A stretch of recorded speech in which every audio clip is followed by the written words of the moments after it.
इस वीडियो में मैं जो भी आप लोगों को दिखाने जा रहा हूँ वो सब कॉन्स्पिरेसी थ्योरीज है। ये सब मेरी खुद की रिसर्च है। तो अगर आप अपनी सोच को ठेस नहीं पहुँचाना चाहते तो पहले डिस्क्रिप्शन पढ़ लें, फिर वीडियो देखें। और हाँ, सिर्फ एंटरटेनमेंट के लिए आए हो तो उल्टे बैग हो जाओ। क्योंकि यहाँ एंटरटेनमेंट के साथ नॉलेज भी है। So stay tuned. भारत खुद को शीर्ष रहस्यमय देशों की सूची में पाता है और अपनी स्थिति को उस जगह रखता है जो अभी भी अनसुलझी है। भारत के विशाल आकार, सांस्कृतिक भिन्नता या कल्चरल डिफरेंस या पुरानी कथा, इन बातों की वजह से भारत एक अजीब किस्सों का देश बन जाता है। इस तरह के किस्से अफवाहों से पैदा होते हैं या कुछ कल्पना का परिणाम होते हैं। आज की वीडियो में मैं बात करने वाला हूँ भारत के उन रहस्यों की जो अभी तक उत्तर की तलाश में है। कोई भी साइंटिफिक लॉजिक इन मामलों को हल करने में सक्षम नहीं है और वे सभी विवादों में हैं। तो बने रहिए अंत तक मेरे साथ इस वीडियो में और बताइए कि इन मिस्टीरियस फैक्ट्स की एक्सप्लेनेशन आपके पास है या नहीं। नंबर 1, द कोंका ला पास इन लद्दाख। ये एरिया इंडिया और चाइना के डिस्प्यूटेड बॉर्डर पर स्थित है। इनफैक्ट ये दुनिया में सबसे दुर्गम स्थान है। 1962 में दोनों देशों के बीच में कॉन्फ्लिक्ट हुई थी, बॉर्डर के इश्यूज थे। इसके बाद इंडिया और चाइना दोनों ने एक समझौते किए जिसके अकॉर्डिंग किसी को भी इस एरिया में पेट्रोलिंग करने की इजाज़त नहीं है, लेकिन दूर से आप इस पे नज़र बना सकते हैं। इसके बाद लोगों में ऐसी धारणा फैल गई कि कोंकाला पास में यूएफओ का बेस है। यस, एलियंस वाला यूएफओ। ये एरिया हमेशा से ही अपने लिमिट्स के कारण नो मैंस लैंड रहा है, तो यहाँ यूएफओज के बेस के लिए काफ़ी हद तक एक सही जगह है। रिपोर्ट्स के अनुसार काफ़ी लोगों का दावा है कि चाइनीज़ और इंडियन दोनों गवर्नमेंट इन यूएफओज के बारे में अवेयर है पर छुपा रही है।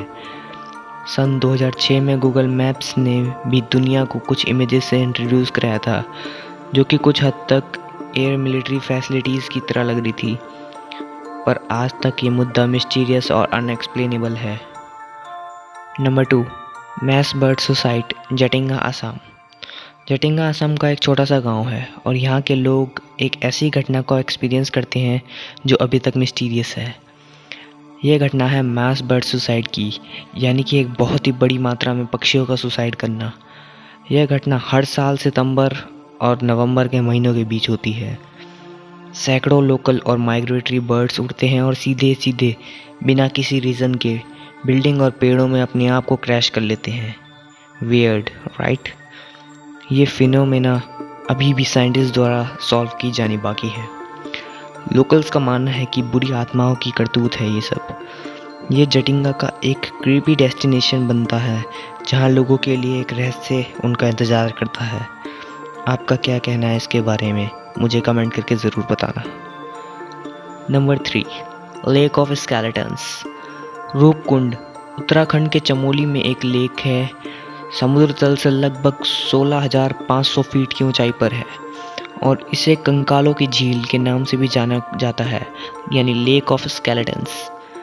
1942 कंकालों के अवशेष पहली बार देखे गए थे जब एक टाइम गर्मियों में बर्फ़ पिघलने लगी थी। एक ब्रिटिश फॉरेस्ट गार्ड ने भारी मात्रा में ह्यूमन स्केलेटन्स को अजीबोगरीब ढंग से पड़ा हुआ देखा। झील के किनारों पर तैर रहे थे जो शुरुआत में कंकालों को उन जापानीज सोल्जर्स के अवशेष माना जाता था जो युद्ध में मारे गए थे, लेकिन 2004 में इस थ्योरी को एक बहुत ही बड़ा झटका लगा। 2004 में कार्बन डेटिंग से पता लगा कि यह अवशेष 850 बीसी पुराने थे। तब से इस फिनोमेनन को समझाने के लिए कई थ्योरी सामने रखी गई, लेकिन लोग अभी भी जवाब की खोज कर रहे हैं। आज भी इन अवशेषों को गर्मियों के दौरान देखा जा सकता है जब बर्फ़ पिघलने लगती है। Number 4, royal treasure of Jaigarh fort. Jaigarh किले का रहस्यमय इतिहास आपको आश्चर्यचकित कर सकता है अगर ऐसी चीज़ें होना पॉसिबल हों तो। किले में पहियों पर सबसे बड़ी तोप है और ये पूरी तरह से मिस्टीरियस है। कॉन्स्पिरेसी के अनुसार अकबर के रक्षा मंत्री मान सिंह एक सफल मिशन के बाद अफगानिस्तान से लौटते समय इस किले में युद्ध की लूट छुपाते थे। 1977 किला एक बार फिर ट्रेंडिंग में आया। भारत में इमरजेंसी के टाइम पीएम इंदिरा गांधी ने किले की एक डीप रिसर्च का ऑर्डर दिया। सूत्रों से पता चला कि किले में पानी की टंकियों में खजाना है, पर सरकार ने इस फैक्ट को ठुकरा दिया। पर कॉन्स्पिरेसी थ्योरिस्ट का मानना है कि सरकार ने इसे छुपाया है और खजाना खुद खा लिया या लूट लिया, कोई नहीं जानता। Number 5, Jodhpur boom. दिसंबर 18, 2012। जोधपुर के निवासी सदमे में थे। अचानक आई तेज शॉक वेव ने जोधपुर के लोगों को चौंका दिया। किसी को कुछ समझ नहीं आ रहा था कि क्या हुआ। उस ब्लास्ट से ऐसा लग रहा था कि मानो कई एयरक्राफ्ट क्रैश हो गए हो।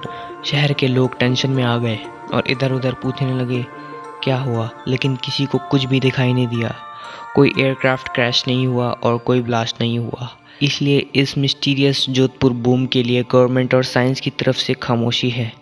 पर कॉन्स्पिरेसी थ्योरिस्ट का मानना है कि ये एक यूएफओ के टेक ऑफ करने की साउंड थी। हालांकि इस बात में कितनी सच्चाई है ये कोई नहीं जानता। तो आज की वीडियो को यहीं रखते हैं। अगर आपको मेरी रिसर्च पसंद आ रही है तो वीडियो को लाइक और शेयर करें और अपना रिस्पॉन्स शेयर करें मेरे साथ। कोई मिस्टीरियस टॉपिक हो तो सजेस्ट करें, और यहाँ तक आ ही गए हो तो चैनल को सब्सक्राइब भी कर दो। मिलते हैं अगली वीडियो में, तब तक के लिए जय हिंद।